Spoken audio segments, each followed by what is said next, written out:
and it's cut on the bias, so it doesn't fit quite the way that something that a knit would fit that kind of sucks in. This is a little more loosey and it's kind of that stretchy bias look. So it's a cute little pattern. It goes together really, really well. Has some really interesting techniques. It has this shawl collar, and the main piece is like this monster thing. And then it has some pleats, which you can't quite see. It has little pleats here in the front with a little button closure. And that's it. It's pretty simple. It's two pieces, a front and a back. And that's it. A little complicated because we have this collar going on, but outside of that, it is a really fun pattern to put together. So I hope you give this one a try and follow along, and let's see where we get to.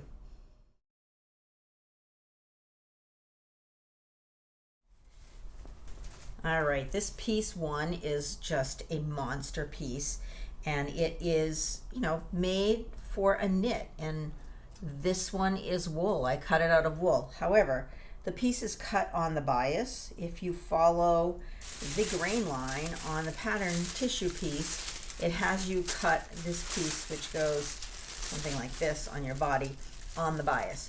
So since that is the case, this is going to stretch across. So I'm okay with that being wool as long as it stretches.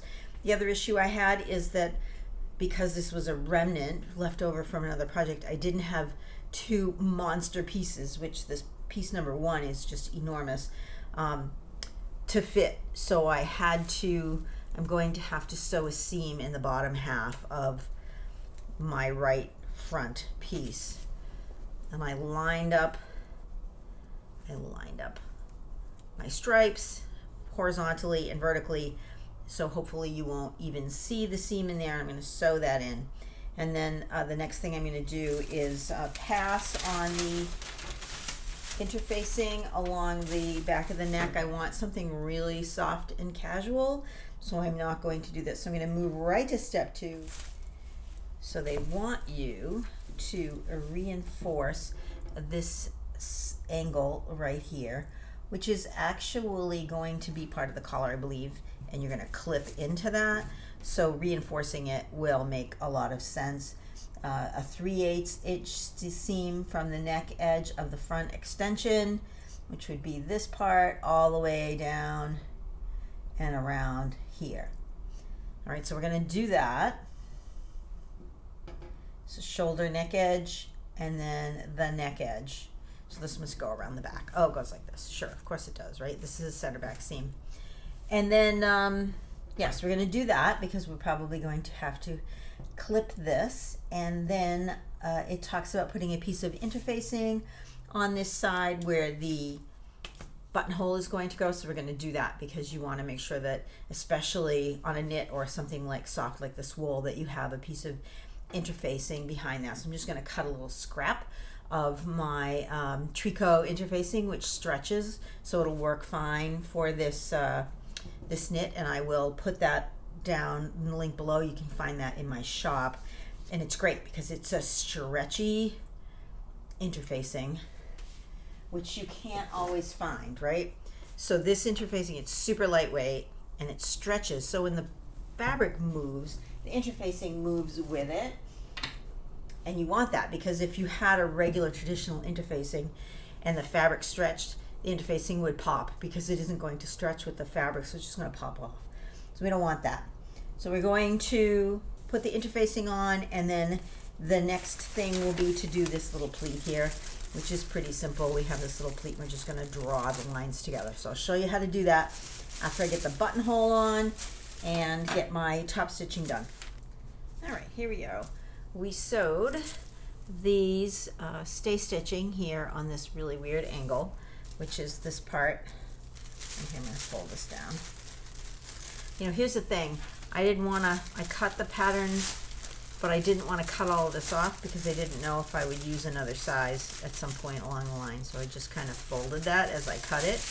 But this dot here from this weird angle that you have in your tissue, right? You have this weird angle on your tissue.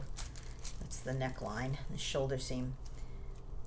This dot on this end, on the curved end, is 3/8 of an inch, and it's 5/8 of an inch this way, the seam allowance. So you need to do that on both sides. And then on the right front, if you lay your pieces out, because you don't want to confuse them. And honestly, I put a pin in the right side when I cut them, so then I'm not like flipping them around going, oh, right side, wrong side, left side, right side. You know, it just makes it so much easier. So on the right side, the right front piece, on the back of it, you're going to fuse some interfacing, and I fused that tricot, and you can see that it's going to move with the fabric, which is great, and then stitched a buttonhole. I have a buttonholer on my machine, and it does an absolutely wonderful job. And since you only need one button, I just went in the button bin and I found this cute old black button that'll go perfectly with this top. So we've made it through step 1, 2, and 3, and now we're going to tackle the pleats, which are down here. Right, we have these 2 pleats here that we're going to tackle. That's the first project. And what we want to do is, it says to make inverted pleats on front and collar sections on inside, bring solid lines and small dots together, stitch along solid line, pressing pleats flat, bring stitching to center, based across the edge. That sounds like a lot, but if you break it down to 1 step at a time, which is what we're going to do. Here is my tissue. I'm going to do it on the side without the buttonhole, so it doesn't get it in the way. All right. So the first thing we're going to do is mark our pleats. All right, so I like to just use pins. Let me get it so you can see it here. So we have these pleat lines down here at the bottom, and I'm going to put a pin in each one of the circles. And then I have to flip the tissue back because I don't want the tissue in there, so I'm just going to put another pin in where those first 2 pins were and take those pins out. All right. So now we have our pins together. So that's the first step. We've marked the pleat, the dotted pleat lines. So now we're going to bring them together, and we want the pleat on the inside. So we're going to bring these pins that I've pin marked together. It's sort of like making a dart, you know, if you will. And I'm just going to make sure that I'm marking these together. So I'm putting a 3rd pin in where those pinholes are, because they're just marks for me, right? And then one on the outside, so I can take those original pins out. If it feels a little bouncy to you, just take it to the iron and give it a little press, and you'll be happy with that. So I'm going to stitch this line, bringing those 2 pleats together, and this is on the inside, so it will look like this when I'm finished. There's going to be this little pucker here, but this gathering here on the front. All right, let's quickly talk about this ribbon in step 5, right? They want you to add a ribbon on and then put some buttonholes in it, so you can essentially tie up the back end of the coat. It's almost like a tie that you have on the inside of a robe. And since on the pattern, and this is like one of these things that just drives me crazy, on the notions it says 2 3/4 inch to 1 inch buttons. That's it. There's no, and thread. There's nothing on there about ribbon, the size of the ribbon, how much ribbon you need. So, and here in the directions it says cut a 9 1/4 inch piece of ribbon. So what I'm going to do is I'm going to use some ribbon that I have floating around the house, and I am going to sew it on the pattern piece where it's supposed to be sewed on in the directions. And then on the other end where the button is, I'm going to stitch it on there also. And you don't need to finish the edges. Finishing the edges of this is really obnoxious, and it never looks really nice.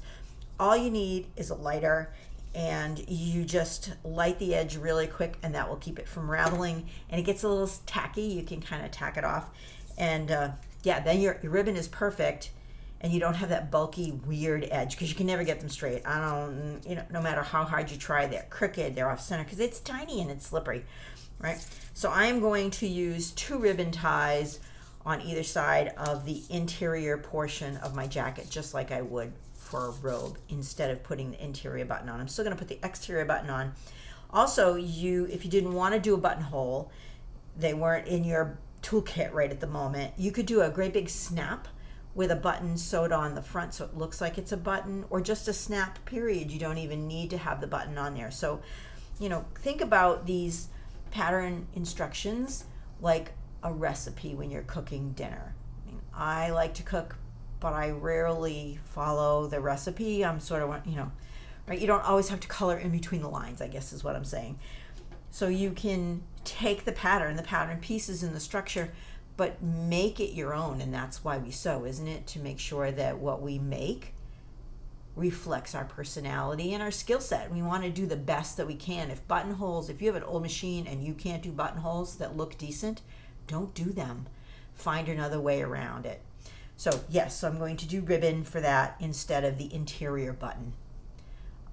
That's my take on this.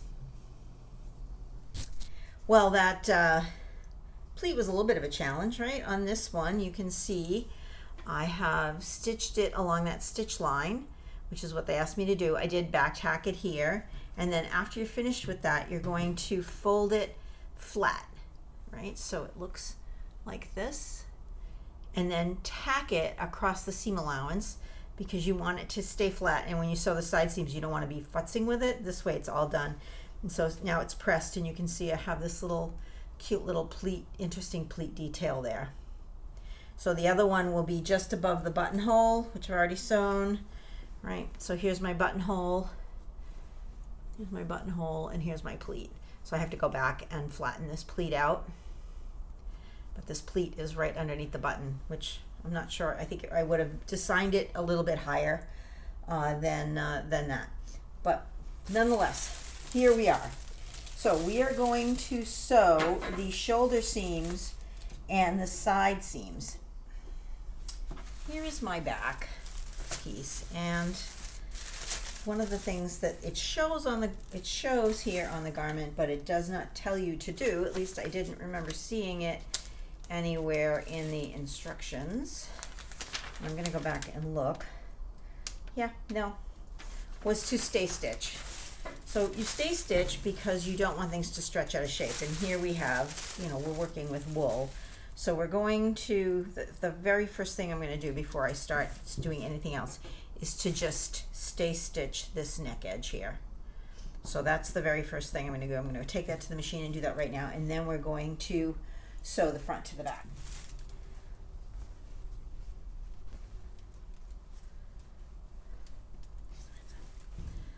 Okay, now we want to sew to the dot on this, right? On this shoulder seam, turn it so you can read it. On this shoulder seam up here, there's a dot, which is essentially in the seam allowance. This looks like it's 3/8 in on the seam allowance. So you can mark that on your tissue, on your pattern piece if you want. I'm just going to make it 3/8 of an inch. And when we stitch this shoulder seam, we're stitching from the dot across because we need to leave that flange there to be able to sew the collar together because it comes around the back.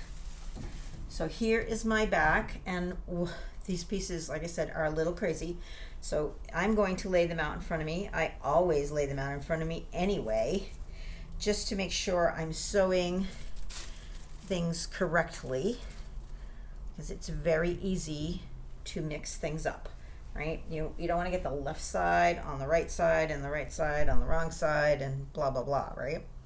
So we are going to stitch. I'll look at this side here. So I know this is all face up. I have my 2 fronts and my 1 back. And this piece right here, this is my shoulder seam. So we have this weird juncture here. This is my shoulder seam. So I'm going to sew this, to flip it right sides together and sew this to the shoulder. Now remember, we're only sewing this to the dot. Even though this piece goes all the way, we're going to sew it to the dot, which gives us room to turn this when we have to put this shawl collar on.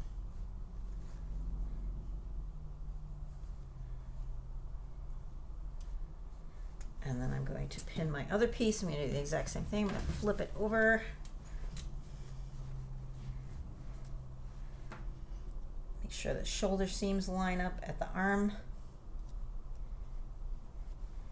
And then pin this across so I can stitch to the dot. Now if you can't see the dot because if I've marked it on my back piece, I can't see it. I put 2 pins here, and that tells me to stop. And then I know, I put 2 pins side by side, and then I know I'm going to stop. And I'm also going to sew up the side seams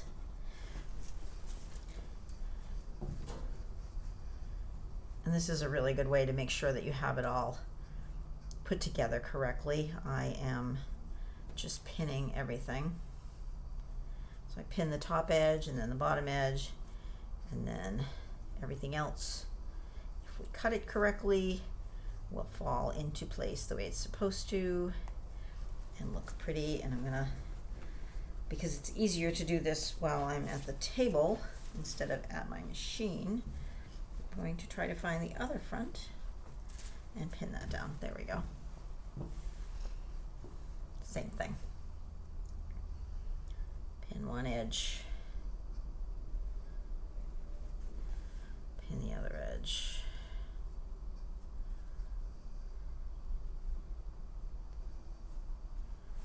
Put a couple pins in the middle. All right, so I'm going to pin this because it's wool. I'm going to serge it also, but you could bind the edges or do French seams. There's all kinds of wonderful options for you. But here, let's see. So now it's starting to look like a top, right? I have shoulders, and I have 2 side seams. So that looks pretty good. This is my back piece, and the back piece looks right. The front piece is kind of flopping everywhere. Ooh, I just stabbed myself. It's just flopping everywhere because there's all of this collar floating around here. All right, so I'm gonna go stitch these, stitch the dot, don't forget, and we'll be back to figure out the collar. Alrighty, we're still dealing with a lot of flopping around here, but we sewed our shoulder seams together. Right? We have this collar flopping around, and then our side seams, and I serged them already just so it would give us an idea of where the side seams were, so we knew what was going on. Now, the next step is to start to deal with the shawl collar. And the first thing we want to do is we want to sew, and this seems counterintuitive, I know, but this is how a shawl collar goes together. We want to sew the wrong sides of the collar together.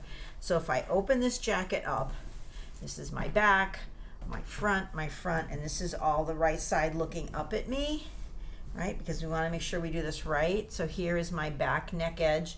Here's my shawl collar. Right side's facing up. So I want to sew the wrong sides together. Now, you can finish these edges since there's white thread in my serger. I'm not going to do that. You could bind them over. They're going to end up being underneath. You're not going to see them, but if you flip up the collar, you may. So there are options. You can finish them off if you want. But I'm going to sew that. So now I have this big, huge circle, but these are wrong sides together. So I'm going to take that to the machine and stitch that, and then we're going to come back and put the neck edge together. Okay, back again. Right side up. So now we are going to flip this around, and we're going to sew the right sides together of our neckline. So we have to spin this, right? Here is my center back. I know this is my center back because I highlighted this black line on my center back. So I'm going to center my seam that I just sewed on that center back. And that will help guide me and make sure that I get it even and in the right place.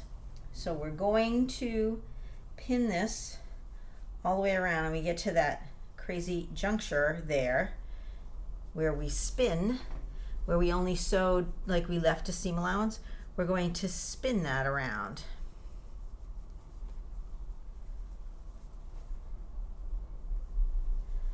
Do the same thing on this side.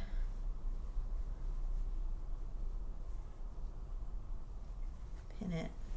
If it's giving you issues, you can clip, certainly.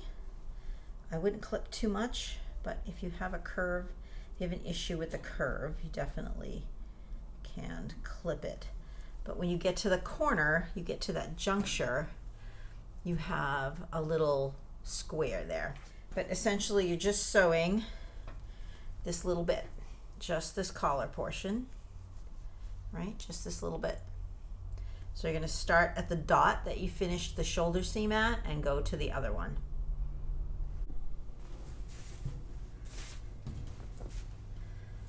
All right, we have sewn the neckline. So we sewed the back of the wrap to the collar. So we sewed this whole collar seam. I did clip where we did that stay stitching. I did clip it a little bit because it helped me open this seam up. So I have a shoulder seam, right? And then I have my neck, this is my back, my neck edge, and then my other shoulder seam. Now you'll see why we sewed that collar the weird way. So we look at the right side. You're going to say it's still wrong, but it's not. So we open this up, and now here is the right side of my jacket, and this collar rolls back like this. So we have, I'm going to turn it so you can see it the right way. We have this really pretty collar, shawl collar on our jacket. So how nice is that, right? So shawl collar. So this, we want to finish this neck edge seam. You can bind it. I am going to serge it. Certainly you could do some kind of finish on it, but you don't want it to just be flopping out there like that. Like this is all raw and scraggly. And again, I used a wool. Now, on a knit, and even on this bias wool, for the arm seams, you could just turn and double fold these, which is what they're saying in the pattern, and that's exactly what I'm going to do. I'm going to do a little baby hem on both of those, and a baby hem across the bottom and along the whole edge of this neck edge. Now, if you look at my video sewing with slippery fabrics, you see how to do a baby hem in detail, but I'm going to use my edger foot, and I'm going to turn this under a 1/2 inch and press it and stitch it with my edger foot, which will bring it right at like 1/8 of an inch. Then I'm going to trim this excess away and roll this in again. You could also do a double rolled hem, which would be turn this under a 1/4 and then turn this under a 1/4 and then stitch it. So either one of those will be fine, and you can do them for the neck edge and the armhole edge. And then we're like really close to being done. We're going to put in our buttons, because we need two, one for the strap and one for the buttonhole in the front. And yeah, this cute little wrap jacket will be finished. Hi, and welcome to Sewing with Sandy. Today we're going to make Simplicity 9189. It's this cute little wrap top.